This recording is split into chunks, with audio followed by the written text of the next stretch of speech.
আমরা দেখেছি এই 24 গণ অভ্যুত্থানে স্বৈরাচারদের সকল অপশক্তি রুখে দিয়ে টানা 36 দিনের আন্দোলনের মাধ্যমে বিজয় অর্জন করেছেন এবং ফ্যাসিস্টকে দেশ থেকে বিদায় করতে বাধ্য হয়েছেন।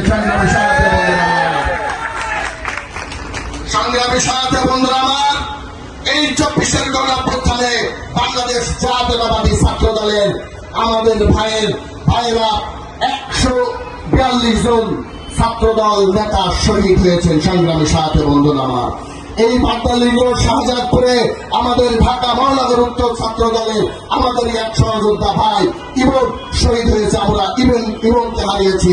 তাদের এই তাজা রক্তের বিনিময়ে আমরা আজ একটি 5 আগস্ট পেয়েছি। সংগ্রামী সাথে বন্ধুরা আমার, এছাড়াও আমরা হারিয়েছিলাম শহীদ ওয়াসিম আকরামের মতো নিজেদের রক্ত দিয়ে স্বৈরাচার মুক্ত বাংলাদেশ উপহার দিয়েছেন।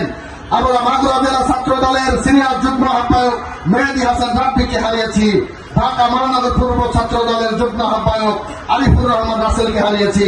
মুন্সিগঞ্জের মীরকাদির উপজেলা ছাত্র দলের সদস্য সচিব মানিক মিয়া শরীফ, শেরপুরের মাহবুব আলম, সবুজ মিয়া, লক্ষ্মীপুরের সরকারি কলেজের কাউসার হোসেন বিজয়, ভোলার ফজলে রাব্বি, ঢাকা মহানগর ছাত্র দলের ইসমাইল হোসেন রাব্বি, শাওন শামীম হাওলাদার, ইউনাইটেড ইন্টারন্যাশনাল ইউনিভার্সিটির ইরফান ভূঁইয়া, সাউথ ইস্ট ইউনিভার্সিটির ইমতিয়াজ আহমেদ, জাবির সহ ছাত্র দলের অনেক নেতা কর্মীদেরকে মৃত্যুর এই মিছিল এখনো চলমান।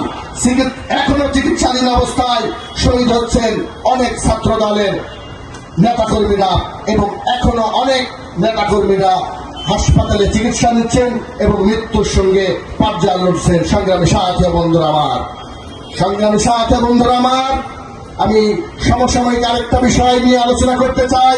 আপনারা জানেন বিশ্বে যা কিছু মহান সৃষ্টির চিরকল্যাণকর, অর্ধেক তার রহিয়াছে নারী, অর্ধেক তার নর। সম্প্রতি আমরা দেখেছি ঢাকা বিশ্ববিদ্যালয়ের কেন্দ্রীয় ছাত্র সংসদের নির্বাচনে ঢাকা বিশ্ববিদ্যালয় শাখা ছাত্র শিবিরের সভাপতির প্রার্থিতার আবেদনকারী নারী শিক্ষার্থীকে শিবির নেতা কর্তৃক প্রকাশ্যে ধর্ষণের হুমকি দিয়েছেন এবং রাজশাহী বিশ্ববিদ্যালয়ে ছাত্র দলের একটি নেত্রীকে হেনস্থ করার অভিযোগ পাওয়া গেছে। এছাড়াও সারা দেশে প্রকাশ্যে সাইবার বুলিং এর মাধ্যমে সাধারণ ছাত্র ছাত্রীদেরকে লক্ষ্য করে একটি সাইবার বুলিং এর মাধ্যমে বিভিন্ন ট্যাপে ফেলে আমাদের ছাত্র দলের নেত্রী এবং সাধারণ শিক্ষার্থীদেরকে বিভিন্নভাবে হুমকি দিয়ে আসছে। তো আমি ছাত্র সমাজের একজন প্রতিনিধি হিসেবে শিবির কর্মীকে স্পষ্ট বলতে চাই, আমরা ফ্যাসিস্টের আমলে দেখেছিলাম জাহাঙ্গীরনগরের এক ছাত্রলীগ কুলাঙ্গার নেতা 100 ধর্ষণ করে বিজয় উল্লাস করেছিল। আমরা ঠিক তার 17 বছর পর এসে আবার ওই ধর্ষণের রাজনীতি এবং আমাদের বোনরা দেখতে পাচ্ছি ওই সময় যেমন নিরাপদ ছিল না, আজকে ঠিক এই সময়ে এই ছাত্র শিবিরের মাধ্যমে বিভিন্নভাবে আমাদের বোনরা এবং আমাদের নেত্রীরা বিভিন্ন জায়গায় হেনস্থা হচ্ছে। আমি ছাত্র সমাজের একজন প্রতিনিধি হিসেবে স্পষ্ট করে বলতে চাই এবং হুঁশিয়ারি করতে চাই, আপনারা এই ধর্ষণের রাজনীতি বাদ দিয়ে সুস্থ ধারার রাজনীতি যদি করতে পারেন তাহলে এই দেশে রাজনীতি করুন। যুদ্ধ এবং বাহিনীর রাজনীতি এই বাংলাদেশে আর চলবে না, চলবে না, চলবে না।